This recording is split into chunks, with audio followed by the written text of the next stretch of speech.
Assalamualaikum warahmatullahi wabarakatuh. Nama saya Khairul Iman, NPI 14.317.0035. Di sini saya akan menjelaskan tentang workflow sistem atau dua sistem. Sistem perancangan gabungan ini adalah gabungan antara sistem portal dan sistem dinding geser. Sistem ganda ini akan memberikan bangunan kemampuan untuk menahan beban yang lebih baik, terutama terhadap beban gempa. Dengan menggunakan sistem ini, tinggi bangunan bisa sampai 40 tingkat jika menggunakan struktur beton dan 50 tingkat jika menggunakan struktur baja. Struktur sistem ganda ini memiliki kemampuan yang tinggi dalam memukul gaya geser.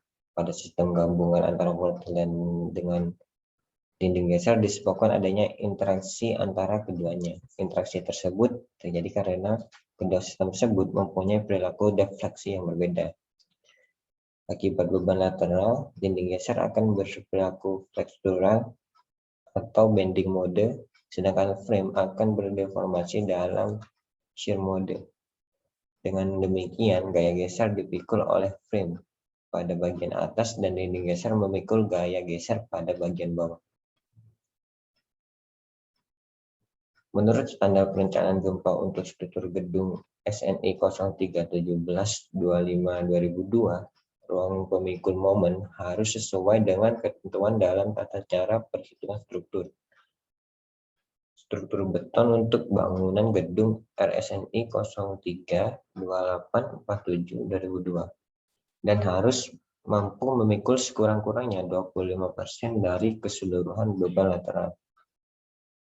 Pemeriksaan terhadap rangka pemikul momen harus dilakukan apabila sistem rangka pemikul momen menerima beban geser akibat gempa lebih dari 10%. Bila beban lateral akibat gempa yang dipikul oleh sistem rangka pemikul momen kurang dari 10%, maka pemeriksaan terhadap kemampuan untuk memikul 25% beban lateral dapat diabaikan.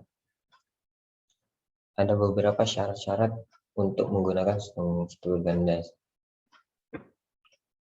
Pertama, rangka ruang yang harus memikul semua beban gravitasi. Dan kedua, pemikul beban lateral berupa dinding geser atau rangka bracing dengan rangka pemikul momen. Rangka pemikul momen harus direncanakan secara terpisah dan mampu memikul sekurang-kurangnya 25% dari seluruh beban lateral. Yang terakhir adalah kedua sistem harus direncanakan mampu memikul secara bersama-sama seluruh beban lateral. Dengan memperhatikan interaksi sistem ganda atas suatu sistem struktur yang gaya-gaya lateralnya dipikul oleh rangka ruang pemikul momen yang bekerja sejajar dengan dinding geser atau rangka berdasarkan kekakuan relatifnya. Sistem rangka pemikul momen. Sistem rangka pemikul momen khusus. Di wilayah gempa 5 dan 6, ruang harus didesain sebagai sistem rangka pemikul momen khusus atau SRMP-MK dan dinding struktural beton khusus. Diperlukan pemendeletan khusus SRMP-MK diharapkan dapat mengalami deformasi elastis yang besar apabila dibebani oleh gaya-gaya yang berasal dari gempa bencana.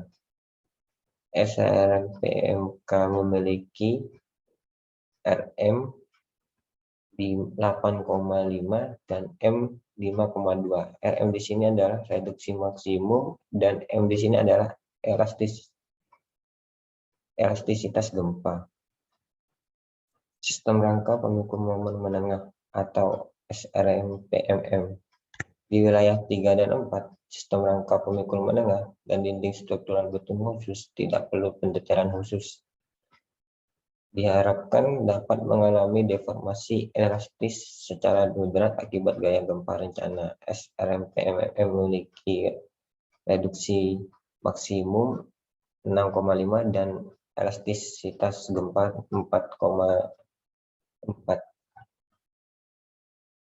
Sistem fondasi sistem struktur ganda. Hal penting dalam perencanaan dinding struktur adalah tersedianya sistem fondasi kaku untuk menahan momen dari struktur yang bekerja. Oleh karena itu, secara visual, sistem dinding geser bisa dilihat dari sistem dan cara penjengkaran tulang ke pondasinya. Untuk menghindari kerusakan, maka sistem pondasi direncanakan berperilaku elastis terhadap gempa yang terjadi, sedangkan yang berperilaku inelastis adalah pada dinding gesernya. Untuk beban guling yang besar, kadang perlu dipastikan sistem pondasi tiang yang cukup kuat untuk menahan gaya tarik. Maka dari itu, jika terjadi rotasi, apalagi terhadap sistem ganda, maka prediksi sistem elastis berbeda lagi. Ini adalah beberapa contoh sistem struktur ganda.